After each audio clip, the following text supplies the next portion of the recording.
Sheet हमारे सामने खुलवा के दिखाओ कि हमने पेपर नहीं दिया। सिर्फ 3 मार्क्स दिया है मुझे साइंस में, मैं 3 घंटे ऐसे ही गवा के आई हूँ। पैसे मांग रहे हैं रीचेकिंग के। अगर रीचेकिंग के लिए 1000 रुपए के मेरे माँ बाप दे सकते ना, तो मैं प्राइवेट स्कूल में खुद पढ़ सकती थी। मुझे जरूरत नहीं थी घर में जाके बर्तन मांजने की। 3 घंटे के पेपर में 3 नंबर, किसी में 2 नंबर, कहीं कंपार्टमेंट तो कहीं फेल।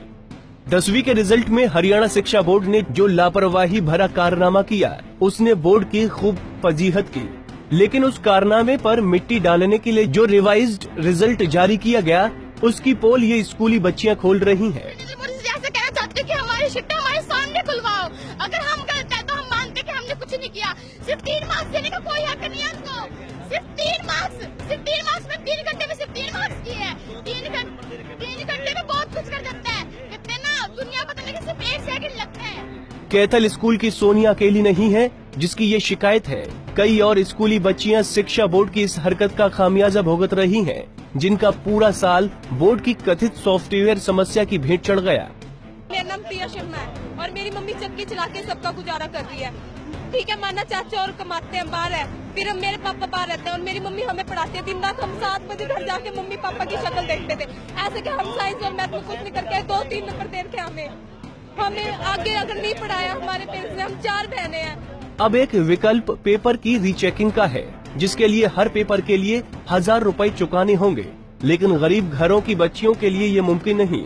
नतीजा ये कि इन स्कूल की बच्चियों ने विरोध का तरीका अपनाया और पेहोवा चौक को करीब 2 घंटे के लिए जाम कर दिया।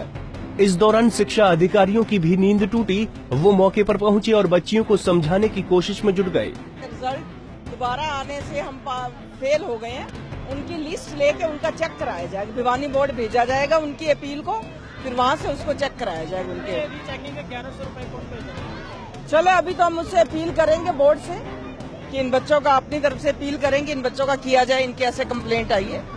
मान लीजिए जो गरीब बच्चे हैं उनके लिए काफी मुश्किल हो जाएगा इतने पेमेंट करना। चल वो तो हम बोर्ड से बात करेंगे। कोशिश यही होगी कि इनका ऐसे ही हो जाए, बिना फीस के इनका कराने की पूरी कोशिश करेंगे। जिला शिक्षा अधिकारी ने आश्वासन दिया है कि वो बोर्ड से अपील करेंगे कि इन बच्चियों के पेपर बिना शुल्क के दोबारा चेक किए जाएं और इनका रिजल्ट फिर से बनाया जाए। इस आश्वासन के बाद बच्चियां कुछ शांत जरूर हुई, लेकिन शिक्षा बोर्ड एक बार फिर फजीहत के दलदल में है। बोर्ड की इतनी बड़ी लापरवाही इन बच्चियों के साथ किसी मजाक से कम नहीं है। कैथल से जोगिंदर कुंडू, पंजाब केसरी टीवी।